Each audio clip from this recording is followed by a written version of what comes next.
Do you feel like you've improved at seeing your own kind of value as a musician? Yeah, because it's weird, because especially now since leaving Cradle of Filth, it is like I'm kind of starting again. Obviously, a lot of people know me from Cradle of Filth, but I'm getting contacted and I'm getting in contact with people who don't even know Cradle of Filth are a band.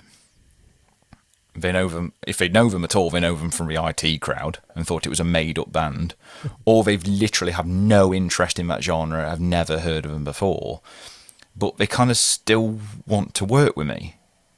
And it's that again, it comes back to that validation thing where it's like, okay, well, maybe I do know what I'm talking about.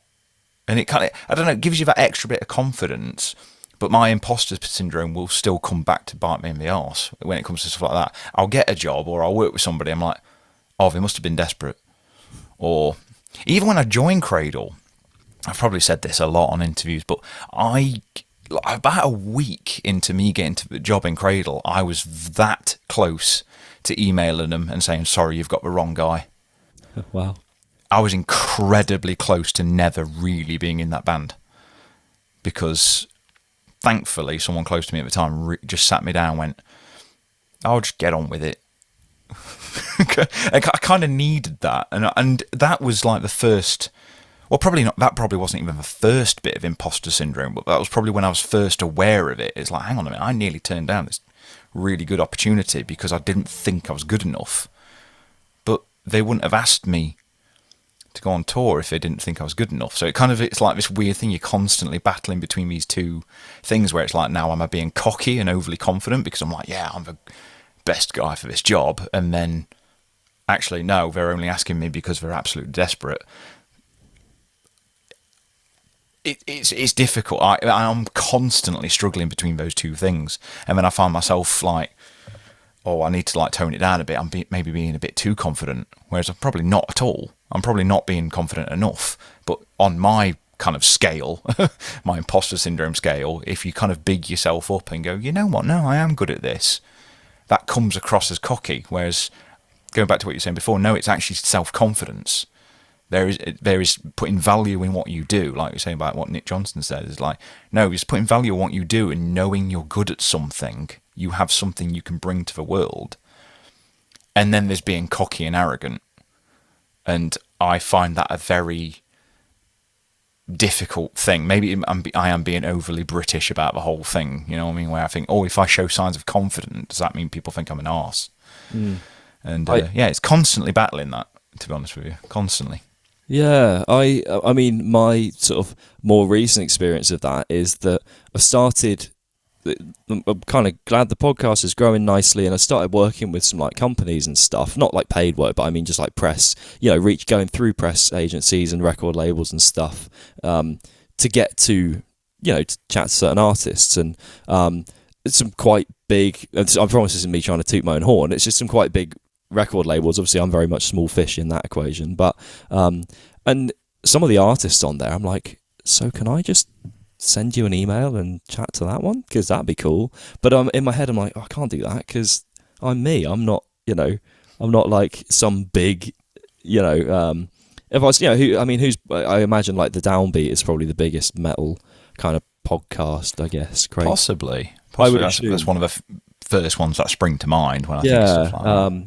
I would guess, if you're going to be specific, like metal kind of rock genre. Yeah, there's a lot of generic music stuff, or even podcasts about certain bands. I know, like there's certain bands or fans of a certain band have their own thing. But in terms of like metal as a whole, then yeah, that one springs to mind. Yeah, because obviously, if I were in his position, I don't know how he feels about it.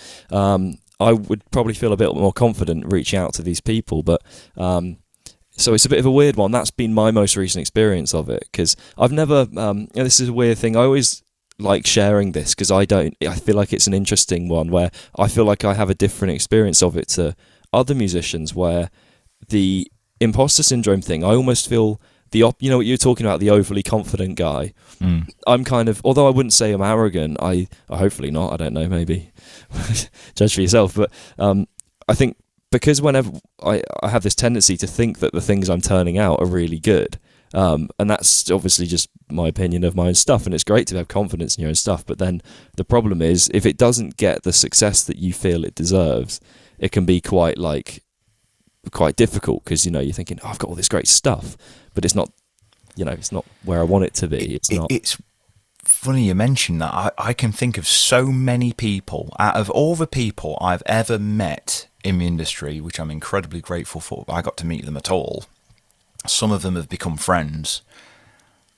It sounds horrible, but some of the most talented people I've ever met have never done anything in the music industry because their imposter syndrome is so bad. And I have actually heard what they've recorded. I've heard or seen films they've made or music videos they've made, and they're going, and they never got released.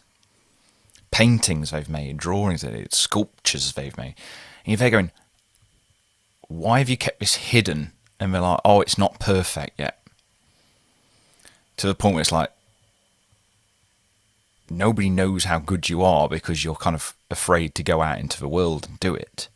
And I think with these little things that have happened in my life where I've been incredibly lucky to get these opportunities where you go, my imposter syndrome, not that it ever goes away, but it kind of gets knocked back a little bit, where it's like, oh, okay, well, they wouldn't have employed me if they didn't think I was good enough for it, even though the imposter syndrome is doing that. Some people I can think of, like, they never do anything with it because they are so afraid of showing what they've done. And like you were saying, like, you've got to be proud of what you do. And unfortunately, the imposter syndrome is so bad that they're not proud of anything they do. It's like, you do know this is incredible. And it doesn't matter how much they hear from people, this is incredible. They just go, oh, you're just saying that because you're my mate. It's like, no, I'm seriously not. The world needs to hear these songs. The world needs to see your movies, whatever it is, you know what I mean? And yeah, it's a difficult balancing act because some people have too much imposter syndrome where it holds them back, and some people, as odd as this sounds, probably harsh as it sounds, don't have enough. Yeah. Whereas they think everything they do is incredible. Where it's like, bit of quality control. So it is a balancing act, and I don't mean to sound like a dick when I say that, but I think some people need that kind of weird scale aligned a little bit.